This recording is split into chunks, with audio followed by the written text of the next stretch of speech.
Oke ya teman-teman, cukup berbeda ya untuk video kali ini. Kebetulan hari ini saya mau bikin konten yang santai aja.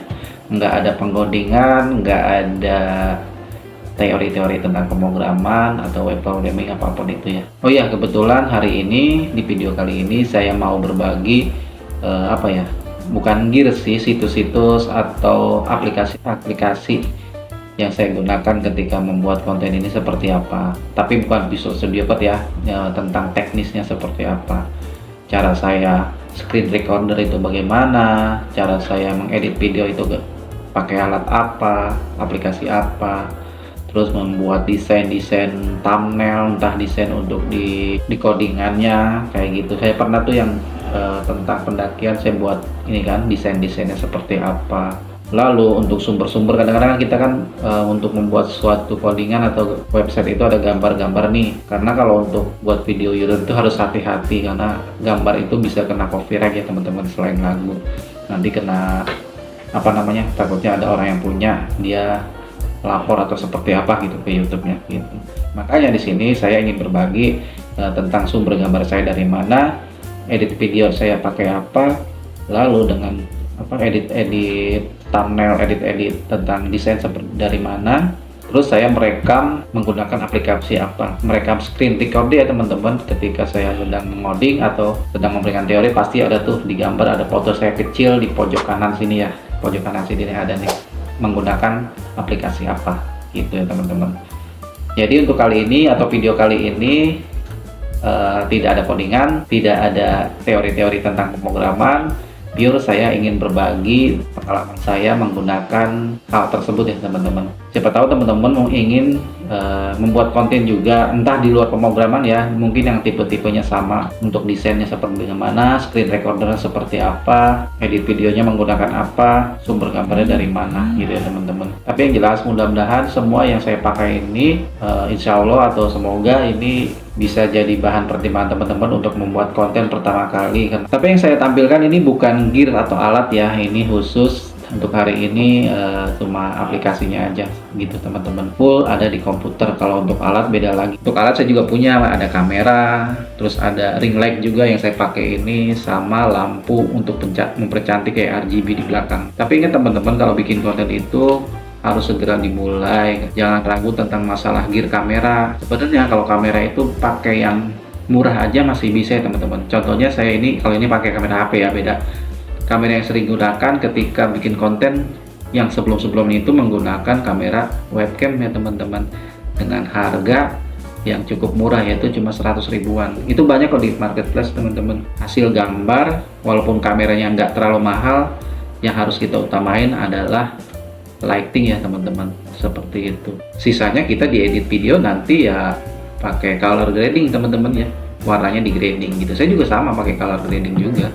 Oke teman-teman, kayaknya udah melenceng jauh nih, saya malah membahas tentang gear saya itu. Jadi hari ini atau di video kali ini saya akan membahas tentang aplikasi pendukung apa saja yang saya gunakan ketika membuat konten pemrograman ini ya teman-teman. Yuk kita langsung aja ke komputer aja, karena kalau ini saya susah penjelasannya gitu. Oke, seperti biasa kalau mau melakukan sesuatu hal, kalau saya ada apa namanya sebutnya, ada ciri khas jam gitu ya. Jam. Oke teman-teman, balik lagi di video kali ini. Kita tidak ada penggodingan, tidak ada pemrograman atau apapun itu, dengan pure yang setelah saya kemukakan sebelumnya di awal, bahwa saya akan membagi tentang situs apa aja atau aplikasi apa saja. Semisal gambar saya dapat dari mana, mengedit thumbnail atau mengedit ini juga dari mana, terus untuk membuat teori-teori ketika presentasi, edit videonya pakai apa gitu ya teman-teman, screen recordernya gitu teman-teman. Oke, lanjut kita untuk yang sumber gambar ya. Nah, untuk sumber gambar saya biasanya menggunakan situs Unsplash ya teman-teman. Kita buka Google lalu tulis Unsplash pencariannya. Kita pilih yang ini ya teman-teman. Itu. Nah, di sini banyak teman-teman gambar-gambar yang bisa teman-teman download, dan semoga atau insya Allah ini nggak kena copyright ya ketika teman-teman memakainya atau menggunakan untuk kepentingan teman-teman selain konten atau apapun itu ya teman-teman. Tinggal di download aja, tinggal kita mau cari tema apa, misal di sini makanan, misalkan makanan bahasa Indonesia juga nggak apa-apa teman-teman, dia juga bisa membaca bahasa Indonesia walaupun dia itunya bahasa Inggris. Itu teman-teman. Kalau makanan otomatis kita cenderung ke bahasa Indonesia ya, nanti dia dicariinnya gitu. Gitu teman-teman. Misalkan pemandangan gunung, alam Indonesia. Gitu teman-teman. Nah, ini ya teman-teman. Kita bisa lihat alam Indonesia seperti ini. Model hijab gitu. Misal teman-teman mau cari bahan-bahan model hijab, tuh ada ya teman-teman, tinggal dicari seperti apa. Pokoknya kalau untuk gambar-gambar, untuk pemrograman saya nyarinya di sini ya teman-teman.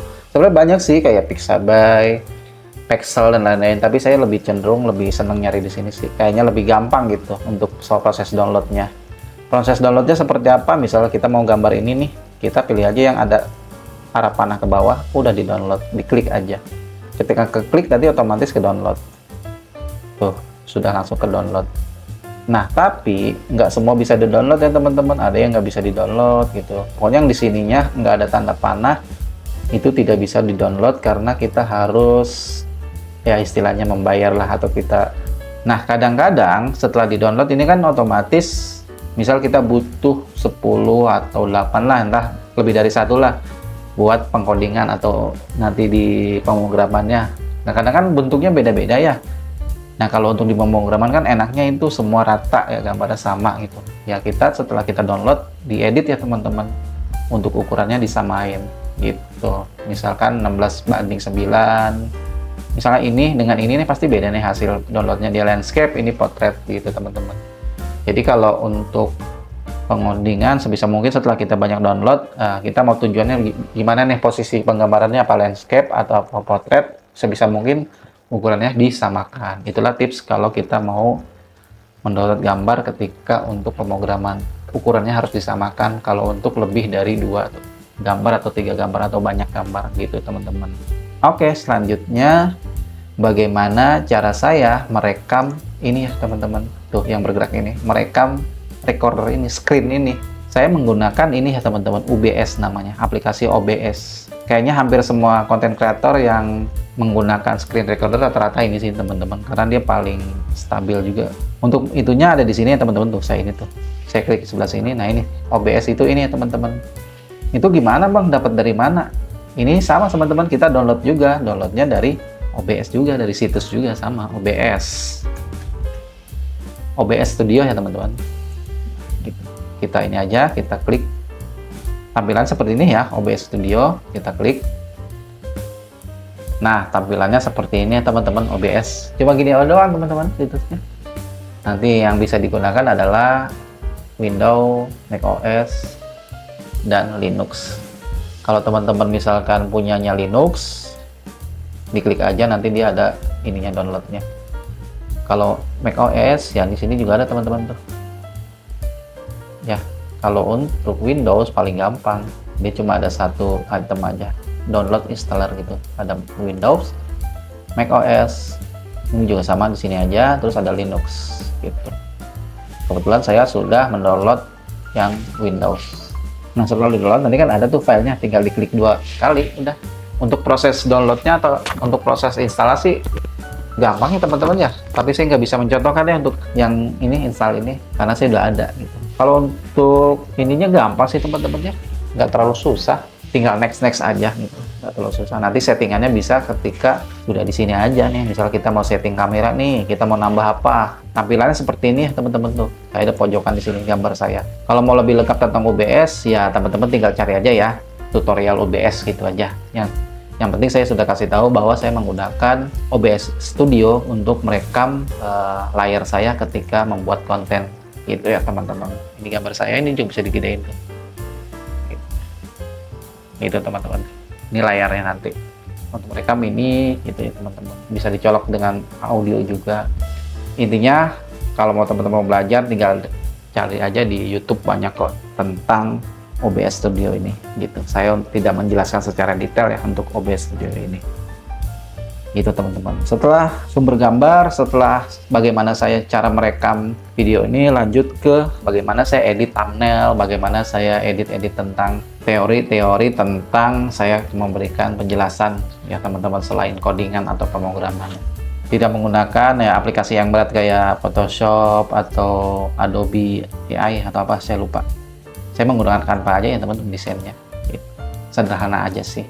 Kita buka misalkan ini Canva, untuk itunya saya kebetulan sudah ada ya project-projectannya, kayak misalnya ini thumbnailnya, saya bikin thumbnailnya dari Canva teman-teman. Kata-kata ini saya juga template tuh dari sini. Bang, kok lu buka rahasia sih bang? Ya nggak apa-apa, namanya juga berbagi kan. Misalkan teman-teman ingin buat konten ribet masalah thumbnail ya di sini aja gitu, tinggal bikin aja tuh. Saya juga dari sini template-nya sama aja, banyak di sini. Kalau nggak salah template saya yang mana ya? Template saya yang ini nih kalau nggak salah. Gitu. Tinggal foto saya ganti, kata-katanya nggak usah. Jadi Canva juga ada yang pro yang teman-teman atau berbayar. Jadi ada beberapa gambar yang mungkin tidak bisa gunakan ketika mode gratis. Gitu. Kalau saya sih mode gratis aja ya teman-teman ya. Nggak cukup sih, tapi lumayan lah bisa gitu. Misalnya ini foto saya nih, foto saya sendiri. Setelah saya foto, lalu saya ini, terus ini gambar juga sama, screenshot dari layar. Nah ini gitu. Ini mana dari mana nih? JS ini atau HTML. Nah ini juga sama. Ini gampang nyari, tinggal di sini aja elemen, lalu kita cari. Ini udah misalnya HTML logo. Nah ada teman-teman. Tinggal diklik aja, nongol di sini. Gede besarnya seperti apa bisa. Oper-oper. Gitu teman-teman. Kalau untuk Canva sih kreasi teman-teman ya, jiwa seninya seperti gimana gitu. Yang jelas untuk thumbnail saya menggunakan Canva ya teman-teman. Gitu. Gambarnya juga bisa kita ini atur ininya apa namanya tuh gitu ya teman-teman ya, kita bisa atur. Selain thumbnail saya juga menggunakan Canva untuk ini ya teman-teman, PowerPoint lah kalau di itunya, kalau di biasa orang pakai. Kalau saya sih lebih senang pakai Canva. Karena kenapa senang pakai Canva? Pertama memang sudah terbiasa pakai Canva dan mudah cara penggunaannya. Kedua adalah aset-aset gambarnya ya teman-teman, saya senang itu banyak gitu. Misalkan saya mau, ini CSS sudah ada lah pasti, CSS sudah ada. Terus kalau misalkan ya kayak ini ya teman-teman tuh, kayak gambar ini kan enak. Saya tidak perlu nyari-nyari ke Google, tinggal misalnya aja nih rangka mobil, bahasa Indonesia juga nggak apa teman-teman, rangka mobil. Terus saya pakai yang ini, udah ada. Hehe. Gitu teman-teman. Mobil juga ada kan, ini mesin mobil juga ada gitu ya teman-teman. Kalau mau presentasi tinggal klik ini aja teman-teman, perbesar. Nah gitu teman-teman, nggak ribet kalau pakai ini ya. Mungkin saya biasanya pakai ini, kalau teman-teman yang pakai PowerPoint ya itu lebih bagus. Kebetulan saya dari dulu kayaknya susah ya PowerPoint itu ya, kalau bagi saya pribadi gitu, agak ribet. Tahu dah untuk sekarang. Oke, setelah desain sudah, setelah screen recorder sudah, sumber gambar saya di mana, lalu edit video. Nah untuk edit video ya teman-teman udah pasti tahu lah, semua orang rata-ratanya pasti pakai Adobe Premiere, Filmora. Tapi kalau saya pribadi ya yang sering dipakai semua orang di HP atau apa, saya menggunakan CapCut ya teman-teman. CapCut tapi untuk PC ya teman-teman, CapCut for PC gitu. Jadi lebih enak ngedit-ngeditnya gitu. Saya menggunakan CapCut ya teman-teman. Tampilannya seperti ini ketika pertama. Ini ada proyekan terakhir saya. Kita buka aja proyeknya apa gitu. Nah di sini teman-teman sama aja sih kayak tampilannya kayak video editor lainnya teman-teman, kayak gini kita mengimport gambar gitu. Nah inilah tampilannya teman-teman. Ini terakhir nih saya kemarin. Kalau mau masukin ininya, bahannya kita di sini aja import. Nah tinggal di sini aja taruh. Bagi teman-teman yang udah sering video editing pasti udah tahu lah gitu. Terus kalau misalkan mau belajar tentang video editing CapCut for PC ini ya banyak di YouTube juga teman-teman, cari tahu sendiri lah. Yang jelas saya ngasih tahu bahwa saya untuk edit videonya adalah menggunakan CapCut for PC ya teman-teman. Tapi ya sebenarnya walaupun CapCut juga untuk for PC dia butuh ini juga teman-teman, standar RAM-nya juga ya teman-teman, minimal 8 ya teman-teman. Kalau minimal 8 lah kalau mau lancar gitu. Oke, itulah teman-teman aplikasi-aplikasi yang mendukung saya membuat konten. Teman-teman bisa segera memulai kalau ingin membuat konten. Bahan-bahannya banyak di internet ya teman-teman, kayak Canva, kayak Unsplash tadi, terus kayak OBS tinggal di-download aja gitu. Atau download CapCut. Nah, mudahnya CapCut itu ya sumbernya teman-teman, dia tinggal download aja nanti di situsnya tinggal. Oke, gitu aja teman-teman untuk kali ini. Kita tidak ada pemrograman, kita tidak ada codingan. Kita jumpa lagi di video materi selanjutnya. Oke teman-teman, kita sudah selesai membahas tentang aplikasi pendukung apa saja sih yang saya gunakan ketika membuat konten pemrograman ini. Ya, untuk video kali ini ya kita di luar ini ya, di luar nice saya tentang pemrograman, sharing-sharing berbagi tentang saya menggunakan aplikasi apa aja untuk membuat konten pemrograman ini. Semoga teman-teman bisa ada inspirasi, semoga teman-teman yang ragu-ragu akan memulai bikin konten apapun itu, walaupun di studio, yang penting teman-teman harus segera mulai dengan peralatan seadanya, nggak apa-apa. Nah, itu aja sih dari saya. Semoga bermanfaat video ini. Kita akan belajar lagi tentang pemrograman. Nanti kalau ada hal-hal yang ada di kepala saya buat sharing, nanti saya berbagi kembali di luar pemrograman ya. Oke, bye.